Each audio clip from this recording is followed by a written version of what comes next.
Hello everyone, welcome to my YouTube channel. तो आज जो है ना वो अर्थव्यवस्था पे क्या प्रभाव पड़ा ब्रिटिश कंपनी जब आई थी। तो चलते हैं क्वेश्चन की तरफ। तो क्वेश्चन फर्स्ट है, भारत में उपनिवेशी शासनकाल में होम चार्जेज भारत से संपत्ति दोहन का महत्वपूर्ण अंग थे। निम्नलिखित में से कौन सी निधियां होम चार्जेज की संगठक थी? फर्स्ट है, लंदन में इंडिया ऑफिस के भरण पोषण के लिए प्रयोग में लाई जाने वाली निधि। भारत के कार्यरत अंग्रेज कर्मचारियों के वेतन तथा पेंशन देने हेतु प्रयोग में लाई जाने वाली निधि। भारत के बाहर के युद्धों में लड़ने में अंग्रेजों द्वारा प्रयोग में लाई जाने वाली निधि। इसका राइट आंसर 1 और 2 होगा। देखते हैं ऑप्शन। ऑप्शन है केवल 1 और 2, 2, 3 और डी। इसका राइट आंसर हो जाएगा बी, 1 और 2। औपनिवेशिक शासनकाल में भारत सरकार ने गृह शुल्क से तात्पर्य इंग्लैंड स्थित राज्य सचिव द्वारा भारत सरकार की ओर से किया गया व्यय था। इसमें शामिल थे भारतीय सार्वजनिक ऋण एवं रेलों पर लगाई गई पूंजी पर दिया गया ब्याज, भारत को दी गई सैनिक तथा अन्य सामग्री की लागत, भारत के कारण इंग्लैंड में दिए जाने वाले नागरिक और सैनिक शुल्क, इंग्लैंड में राज्य सचिव का सारा व्यय तथा भारत सरकार द्वारा यूरोपीय अफसरों को दिए जाने वाले भत्ते और पेंशन। भारत के बाहर बहुत युद्धों को लड़ने में अंग्रेजों द्वारा प्रयोग में लाई जाने वाली निधि गृह शुल्क पर भारित नहीं थी, अतः विकल्प जो है ना वो बी सही है। शब्द इंपीरियल प्रेफरेंस का प्रयोग किया जाता है, तो इसका राइट आंसर जो हो जाएगा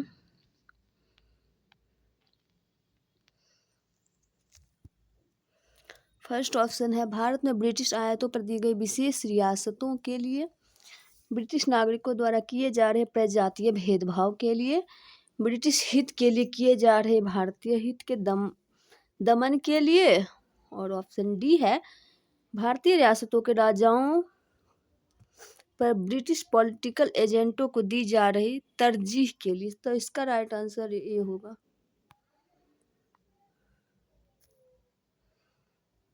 ब्रिटिश काल में इंपीरियल प्रेफरेंस शब्दावली का प्रयोग भारत में ब्रिटिश आयातों पर दी गई विशेष रियासतों के लिए किया जाता था। ब्रिटिश शासन के दौरान भारत में उद्योगों का कोई स्वतंत्र विकास नहीं हुआ। इसका कारण क्या था? धनिक वर्ग द्वारा भूसंपत्ति में निवेश करने को तरजीह दिया जाना। नेक्स्ट क्वेश्चन है, ब्रिटिश शासन के दौरान भारत में धनिक वर्ग द्वारा भूसंपत्ति में निवेश करने को वरीयता दिए जाने के कारण उद्योगों का कोई स्वतंत्र विकास नहीं हो सका। नेक्स्ट क्वेश्चन है, 18वीं सदी से 18वीं सदी से निर्यातित प्रमुख पण्य पदार्थ क्या थे? इसका राइट आंसर हो जाएगा कपास, रेशम, सोना और पता नहीं, मुझे लग रहा है ये क्वेश्चन कहीं अधूरा तो नहीं है। 18वीं शताब्दी के मध्य इंग्लिश ईस्ट इंडिया कंपनी के द्वारा बंगाल से निर्यातित प्रमुख पण्य पदार्थ कपास, रेशम, सोना एवं अफीम आदि थे। 18वीं शताब्दी में नील भी निर्यात की एक महत्वपूर्ण वस्तु थी। ध्यातव्य है कि इस काल में अफीम प्रमुख रूप से चीन को निर्यात की जाती थी। इस्तमरारी बंदोबस्त किसने लागू किया था? इसका राइट आंसर हो जाएगा लॉर्ड कॉर्नवालिस। 1793 ईस्वी में लॉर्ड कॉर्नवालिस ने भू राजस्व की अस्थायी बंदोबस्त प्रणाली का प्रारंभ किया। इसे इस्तमरारी, जागीरदारी, मालगुजारी एवं बीसवेदारी आदि भिन्न भिन्न नामों से भी जाने जाते हैं। यह व्यवस्था बंगाल, बिहार, उड़ीसा तथा उत्तर प्रदेश के वाराणसी तक के क्षेत्र में लागू थी। इसके अंतर्गत समूचे ब्रिटिश भारत के क्षेत्रफल का लगभग 19% हिस्सा शामिल था। इस व्यवस्था के अंतर्गत जमींदारों के एक नए वर्ग को भूस्वामी घोषित कर दिया गया, जिसे भूमि के लगान का 10/11 भाग कंपनी को देना था तथा 1/11 भाग अपनी सेवाओं के लिए अपने पास रखना था। अस्थायी बंदोबस्त के अंतर्गत जमींदार छोटे पूंजीपति थे। किसके प्रशासन काल में अस्थायी बंदोबस्त प्रारंभ किया गया? तो इसका राइट आंसर हो जाएगा लॉर्ड कॉर्नवालिस। नेक्स्ट क्वेश्चन, अस्थायी बंदोबस्त किससे किया गया? तो जमींदारों से। अस्थाई बंदोबस्त किसके साथ किया गया? तो इसका राइट आंसर हो जाएगा जमींदारों के साथ। किस गवर्नर जनरल ने भारत में स्थायी भू राजस्व व्यवस्था स्थापित की थी? तो कॉर्नवालिस। नेक्स्ट है, लॉर्ड कॉर्नवालिस का स्थायी बंदोबस्त लागू किया गया था कब? तो 1793 में। 1793 में लॉर्ड कॉर्नवालिस की भू व्यवस्था प्रणाली लागू होने के बाद कानूनी विवादों की प्रवृत्ति में बढ़ोतरी देखी गई थी। निम्नलिखित में प्रावधानों में से किस एक को समानतः किसके कारक के रूप में जोड़कर देखा जाता है? इसका राइट आंसर क्या हो जाएगा? रैयत की तुलना में जमींदार की स्थिति को अधिक सशक्त बनाना, सही है। ईस्ट इंडिया कंपनी को जमींदार का अधिपति बनाना, न्यायिक पद्धति को अधिक कार्यकुशल बनाना। ये तीनों में से कोई भी ऑप्शन सही नहीं है, इसलिए आंसर डी होगा। 1793 ईस्वी में लॉर्ड कॉर्नवालिस द्वारा प्रारंभ अस्थायी बंदोबस्त जमींदारी व्यवस्था वाली भू व्यवस्था प्रणाली में जमींदारों का भूमि पर वास्तविक अधिकार स्वीकृत कर लिया गया था जब तक वे लगान एकत्र कर उसका 10/11 भाग सरकार को देते रहते।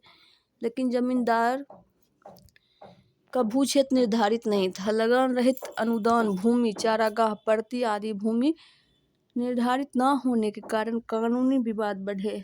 जमींदार एवं कृषक के मध्य अनेक मध्यस्थों के कारण भी विधिक वादों की संख्या में बढ़ोतरी हुई। स्पष्ट आंसर डी होगा। चिरस्थायी बंदोबस्त 1793 के अंतर्गत जमींदारों से अपेक्षा की गई थी कि वे खेतीहरों को पट्टा जारी करेंगे। अनेक जमींदारों ने पट्टा जारी नहीं किया। इसका कारण ऑप्शन हो जाएगा जमींदारों के ऊपर किसानों का विश्वास। जमींदारों के ऊपर कोई सरकारी नियंत्रण नहीं था, तो राइट आंसर बी ही होगा। लॉर्ड कॉर्नवालिस ने 1793 ईस्वी में स्थायी बंदोबस्त लागू की। इसके तहत जमींदार जिन्हें भूस्वामी के रूप में मान्यता प्राप्त थी को अपने भू क्षेत्र भू राजस्व की वसूली कर उसका 10/11वां हिस्सा अपने पास रखना होता था और शेष हिस्सा कंपनी के पास जमा करना होता था। जमींदार काश्तकारों से मनचाहा लगान वसूल करता था और समय से लगान न देने वाले काश्तकारों से जमीन भी वापस छीन ली जाती थी। कुल मिलाकर काश्तकार पूरी तरह जमींदारों की दया पर निर्भर होता था। जमींदारों के ऊपर कोई सरकारी नियंत्रण नहीं था तथा इस कारण बहुत से मामले पट्टे जारी नहीं किए जाते थे। इसी के फलस्वरूप 1859 ईस्वी के रेंट अधिनियम पारित होने के 3 दशक पहले कुछ जिले में और बंगाल बिहार सीमा के संथाल क्षेत्र में किसान अपने परंपरागत अधिकारों की रक्षा के लिए हिंसा का सहारा लिया। बिहार में परमानेंट सेटलमेंट लागू करने का कारण था जमींदारों का जमीन पर अधिकार न रहना। जमींदारों के लिए जमीन पर वंश परंपरागत अधिकार को स्वेच्छा से हस्तांतरित करने का अधिकार, भू राजस्व का राजस्व निर्णय करना और जमींदार प्रथा का निर्मूलन। तो राइट आंसर सी होगा। लॉर्ड कॉर्नवालिस के समय भू राजस्व व्यवस्था आरंभ में 10 वर्षीय व्यवस्था के रूप में 1790 ईस्वी में लागू की गई थी, जो 22 मार्च 1793 को परमानेंट सेटलमेंट के रूप में स्थापित हुई। इस व्यवस्था को बिहार में लागू करने का मुख्य कारण कंपनी के लिए भू राजस्व की एक निश्चित राशि तय करना था। रिक्त स्थानों की पूर्ति कीजिए। डैश में बंगाल बिहार में भूमि पर किराएदारों के अधिकारों को बंगाल किराएदार अधिनियम द्वारा दिया गया था। तो इसका राइट आंसर जो हो जाएगा वो हो जाएगा 1885। 1793 ईस्वी में लॉर्ड कॉर्नवालिस द्वारा स्थायी बंदोबस्त को लागू किया गया, जिसने जमींदारों को कई अधिकार प्रदान किए। 19वीं शताब्दी तक आते आते भूमि की मांग बढ़ने लगी और भूमि मालिकों ने किराए में बढ़ोतरी की। यह समय किसानों के विद्रोह का था और इसी बीच बंगाल सरकार ने बंगाल एवं बिहार में बंगाल किराएदारी अधिनियम 1885 को लागू किया, जिसमें भूमि मालिकों और किराएदारों के अधिकारों को परिभाषित किया गया। निम्नलिखित में कौन ब्रिटिश शासन के दौरान भारत में रैयतवाड़ी बंदोबस्त के प्रारंभ किए जाने से संबद्ध था? इसका राइट आंसर हो जाएगा option A Lord Cornwallis, option B Alexander Read और थॉमस मुनरो। इसका राइट आंसर हो जाएगा ऑप्शन सी 2, 3। रैयतवाड़ी बंदोबस्त अंग्रेज द्वारा भारत में भू राजस्व वसूली हेतु लागू की गई एक प्रणाली थी। अलेक्जेंडर रीड ने मद्रास प्रेसिडेंसी में सर्वप्रथम 1792 ईस्वी में तमिलनाडु के वराहमहल क्षेत्र में रैयतवाड़ी व्यवस्था लागू की। टॉमस मुनरो ने 1809 में कुछ क्षेत्रों में इसको लागू किया और 1820 ईस्वी में मद्रास का गवर्नर बनने पर उसने इसे मद्रास में लागू किया। मुंडो के शिष्य एल्फिस्टन ने इसे बॉम्बे प्रेसिडेंसी में लागू किया। संपूर्ण ब्रिटिश भारत के 51% क्षेत्र में यह व्यवस्था लागू की गई। इस व्यवस्था के अंतर्गत रैयतों को भूमि का मालिकाना हक दिया गया, जिसके द्वारा ये प्रत्यक्ष रूप से सीधे या व्यक्तिगत रूप से भू राजस्व अदा करने के लिए उत्तरदायी थे। 1836 ईस्वी के बाद विनगेट और गोल्डस्मिथ द्वारा इस व्यवस्था में सुधार किए गए। रैयतवाड़ी व्यवस्था सर्वप्रथम कहाँ लागू की गई थी? तो मद्रास में। कहाँ लागू की गई थी? मद्रास में। भू राजस्व के स्थायी बंदोबस्त एवं रैयतवाड़ी प्रणाली क्रमशः शुरू की गई थी बंगाल तथा मद्रास में, मद्रास तथा बम्बई पंजाब में, मद्रास तथा बंगाल में, बंगाल तथा पंजाब में। इसका राइट आंसर ए होगा, बंगाल तथा मद्रास में। टॉमस मुनरो भू राजस्व बंदोबस्त से संबद्ध है। इसका राइट आंसर हो जाएगा रैयतवाड़ी बंदोबस्त। ब्रिटिश व्यवस्था में रैयतवाड़ी भू राजस्व संग्रह प्रचलित था पश्चिम भारत में और दक्षिण भारत में। ऑप्शन सी डी सही दोनों होगा। मद्रास के रैयतवाड़ी बंदोबस्त से कौन संबंधित रहा था? तो मुनरो। नेक्स्ट है, रैयतवाड़ी प्रथा प्रारंभ की थी टॉमस मुनरो ने। अंग्रेजों ने रैयतवाड़ी बंदोबस्त कहाँ लागू किया था? तो इसका राइट आंसर क्या हो जाएगा? Bengal presidency, Madras presidency, Bombay presidency, Madras और बम्बई प्रेसिडेंसी। तो इसका राइट आंसर हो जाएगा ऑप्शन डी, मद्रास और बम्बई। रैयतवाड़ी अंग्रेजों ने रैयतवाड़ी व्यवस्था सर्वप्रथम आरंभ की थी मद्रास प्रेसिडेंसी में। रैयतवाड़ी बंदोबस्त के संदर्भ निम्नलिखित कथनों पर विचार कीजिए। किसानों द्वारा लगान सीधे सरकार को दिया जाता था। 2 है, सरकार रैयत को पट्टे देती थी। 3 है, कर लगाने के पूर्व भूमि का सर्वेक्षण और मूल्य निर्धारण किया जाता था। ऊपर में से कौन सा सही है? केवल एक दो 3 और कोई नहीं। इसका राइट आंसर सी हो जाएगा।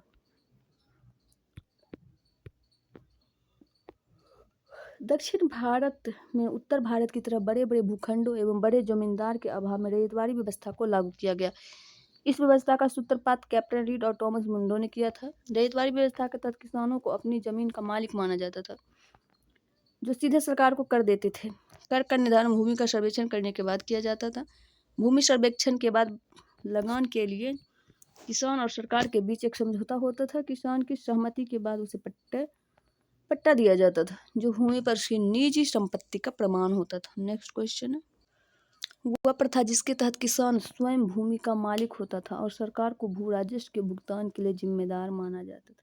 इसका राइट आंसर हो जाएगा रैयतवाड़ी प्रथा। नेक्स्ट क्वेश्चन है, रैयतवाड़ी प्रथा के अंतर्गत किसान स्वयं भूमि का मालिक होता था और सरकार को भू राजस्व के भुगतान के लिए जिम्मेदार माना जाता था। नीचे 2 कथन दिए गए हैं, जिनमें एक को कथन ए और दूसरे को कथन आर कहा गया है। ए है, ब्रिटिश सरकार ने भारत के अलग अलग भागों में भू राजस्व की अलग अलग व्यवस्था लागू की थी। आर है, इससे भारतीय किसानों को अलग अलग वर्ग बन गए। और नीचे दिए गए कूट में सही उत्तर चुनिए। ए और दोनों सही है। आर ए की सही व्याख्या करता है। बी है, ए आर दोनों सही है परंतु आर ए की सही व्याख्या नहीं करता, लेकिन आंसर जो होगा ना वो वही ए ही होगा। ब्रिटिश सरकार ने भारत के अलग अलग भागों में भू राजस्व की अलग अलग व्यवस्था लागू की थी। ये व्यवस्थाएं थी स्थायी बंदोबस्त प्रणाली, रैयतवाड़ी व्यवस्था तथा महलवाड़ी पद्धति। स्थायी बंदोबस्त व्यवस्था बंगाल, बिहार, उड़ीसा और उत्तर प्रदेश के वाराणसी क्षेत्र में लागू थी। इसके अंतर्गत समूचे ब्रिटिश भारत के क्षेत्र का लगभग 19% हिस्सा शामिल था। रैयतवाड़ी व्यवस्था मद्रास, बम्बई के कुछ हिस्से, पूर्वी बंगाल, असम तथा कुर्ग में लागू थी। महलवाड़ी पद्धति संयुक्त प्रांत, मध्य प्रांत तथा पंजाब में लागू की गई थी। अतः स्पष्ट है कि इससे भारतीय किसानों में अलग अलग वर्ग बन गए थे।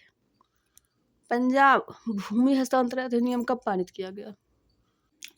1850 में, 1895 में, ऑप्शन सी 1900 में और 1905। इसका राइट आंसर सी होगा 1900। पंजाब भूमि हस्तांतरण अधिनियम 1900 ईस्वी में पारित किया गया, जिससे कृषकों की भूमि का गैर कृषकों के पास हस्तांतरित होना समाप्त हो गया। नेक्स्ट है, असम में सर्वप्रथम चाय कंपनी की स्थापना कब हुई थी? तो इसका राइट आंसर है 1839 में।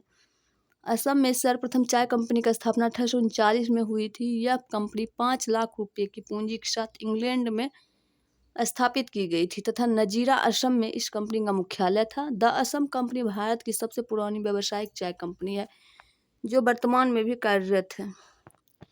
सूची 1 को सूची 2 से सुमेलित कीजिए। दिए गए कूट के सही उत्तर चुनिए। जजमानी, बाड़ा, बलूट, मिरासी, अडाडे कहाँ पे उत्तर भारत, कर्नाटक, महाराष्ट्र, तमिलनाडु। देखते हैं सूची। तो इसका राइट आंसर हो जाएगा डी, एक्सप्लेनेशन सही से देख लेते हैं। जजमानी हो जाएगा उत्तर भारत, बाड़ा बलूट महाराष्ट्र, मिरासी तमिलनाडु, अडाडे कर्नाटक। ब्रिटिश भारत में सैन्य बल पर केंद्रीय राजस्व का कुल कितना प्रतिशत व्यय होता था? इसका राइट आंसर हो जाएगा 40%। यद्यपि कि इस तरह के प्रश्न का उत्तर विवादित होता है, तथापि कई स्रोत ब्रिटिश भारत में औसतन सैन्य बल पर खर्च को केंद्र राजस्व का लगभग 40% मानते हैं। दादा भाई नेरोजी द्वारा प्रतिपादित अफवाह सिद्धांत की सही परिभाषा नीचे किस कथन में आती है? ये है, देश के संसाधनों का उपयोग ब्रिटेन के हित में किया जा रहा था। भारत की राष्ट्रीय संपदा का एक भाग अथवा कुल वार्षिक उत्पाद ब्रिटेन को निर्यात कर दिया जाता था, जिसके लिए भारत को कोई वास्तविक प्रतिफल नहीं मिलता था। ऑप्शन सी हो जाएगा, साम्राज्यवादी शक्ति के संरक्षण में ब्रिटिश उद्योगपतियों को भारत में निवेश के अवसर दिए जाते थे। ऑप्शन डी है, भारत में ब्रिटिश सामान का आयात किया जाता था या यूं देश को दिन प्रतिदिन अधिक गरीब बनाया जाता था। तो इसका राइट आंसर जो होगा बी होगा। धन के बहिर्गमन या अपवाह की राष्ट्रवादी परिभाषा का तात्पर्य भारत से धन संपत्ति एवं माल का इंग्लैंड में हस्तांतरण था, जिसके बदले भारत को इसके समतुल्य कोई भी आर्थिक, वाणिज्यिक या भौतिक प्रतिलाभ नहीं होता था। अपवाह सिद्धांत के तहत इसी प्रतिफलित निर्यात पर बल दिया गया। दादा भाई नेरोजी धन के बहिर्गमन के सिद्धांत के सबसे पहले और सर्वाधिक प्रखर प्रतिपादक थे। उन्होंने अपने लेखों एवं पुस्तकों में इंग्लैंड डेब्ट to India, poverty and British rule in India, the wants and means of India तथा on the commerce of India के माध्यम से अपने अपवाह सिद्धांत को प्रतिपादित किया। निम्न में से किसने निकास के सिद्धांत का प्रतिपादन किया था? तो इसका राइट आंसर हो जाएगा दादा भाई नेरोजी। अंग्रेजों के शासनकाल में भारत के आर्थिक दोहन के सिद्धांत को किसने प्रतिपादित किया? तो ऑप्शन ए है M N Roy, option B है जयप्रकाश नारायण, ऑप्शन सी देखते हैं, ऑप्शन सी है राम मनोहर लोहिया, ऑप्शन डी है दादा भाई नेरोजी। तो इसका राइट आंसर दादा भाई नेरोजी होगा। निम्नलिखित कथनों पर विचार कीजिए तथा उनके नीचे दिए गए कूट से सही उत्तर का चयन कीजिए। अभिकथन है, ब्रिटिश काल में सामान्यतः भारत का व्यापार संतुलन अनुकूल था। धन की निकासी का स्वरूप अप्रतिफलित निर्यात था।